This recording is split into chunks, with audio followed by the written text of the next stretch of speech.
In this video, I'm going to explain the process which is used by the Birmingham grammar schools to allocate places. So the first thing you need to know is the qualifying score, which is 205. So your child needs to have met that score. If they've not qualified, that means the score is below 205, then you won't be considered by any of the grammar schools. So you must not put a grammar school down on the application form when you apply for schools. Category 1, which has the highest priority, is given to those children that have been in care. So children who have been in care of the local authority for more than 24 hours, or children who live in care. So they will need to get the 205, but once they've met that requirement, they get the highest priority. So category 2 is children who are pupil premium. So this is children who are eligible for free school meals, and they obviously have to achieve the qualifying score, and they live within the catchment area for the school. So in category 2 and category 3 are closely linked together. So let's say a school has 120 places. 25% of that is 30 places. So there are 30 places for pupil premium. These are reserved. Now, if there's not 30 candidates within the catchment who have met the qualifying score and the pupil premium, then the school would then look at category 3, which is students who are pupil premium and outside the catchment.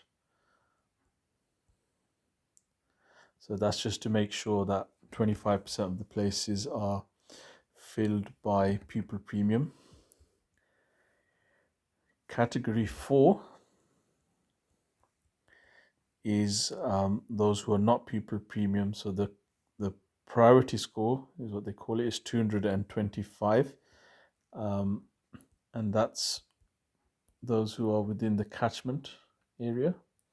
So the catchment areas, there's a map for each of the grammar schools, and it's not how it's normally done. The way they've done the lines, it's just to make sure that wherever you are, whichever ward you're in, there's only one grammar school in your catchment area. So you can Google that and have a look at those, so you know which grammar school is in your catchment. Category 5. So this is one with the lowest priority. This is applicants outside of the catchment area. So these will be ranked by test scores. So if you're not within the catchment area, bear in mind categories 1 to 4 will get the priority. So there won't actually be many places left by the time it gets to category 5. And then when the school is looking outside of the catchment area, the chances are the scores will be significantly higher. So it's very difficult to get a place if you're not pupil premium and you're outside the catchment. However, that said, it's not impossible. If you've got a really high score, there is still a chance. With category 4, you if you've got a sibling at the school, so an older sibling at the school, that gives you some sort of priority, and then you're also ranked based on how far you are from the school. So just to look back at that, so category 1, children that have been in care, and then you've got the 2 pupil premium categories, which must fill up 25% of the places, and then it gets to you need 225. Now there's always going to be a bit of leeway, because the numbers can fluctuate, and also there's a whole thing with the waiting list. So some children do get in with the lower scores than the numbers here. So this is just to give you a guide. But definitely you need to meet that 205. You won't get in if your score is below that. So I think let's just consider an example. So if somebody has done this exam, and they have got, let's say they've got 216, and their pupil premium, and the school in their catchment is King Edward's Aston. So they don't fit into category 1 because they've not been in care. They fit into category 2, the pupil premium within the catchment. So it's they pretty much guaranteed a place with that kind of a score.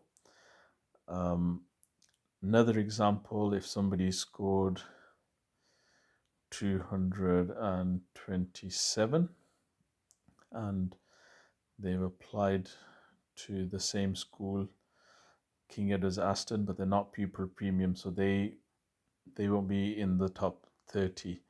The priority won't go to them, but because they've met the qualifying score, they will be considered and ranked, looking at things like sibling and also distance from school. So if this person who's got 227 lives next door to the school, they've got a very high chance of getting in. So it's quite a confusing process. So I thought I would make this video just to clear it up a little bit for some of the parents and the children who are getting the results. So with this kind of a system in place, there will be children who have got lower scores, that they've got places, especially with the pupil premium.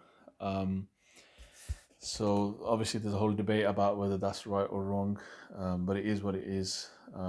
And I'm not going to say anything about the whole process. I'm just going to explain how it is in this video anyway. So hopefully that would help.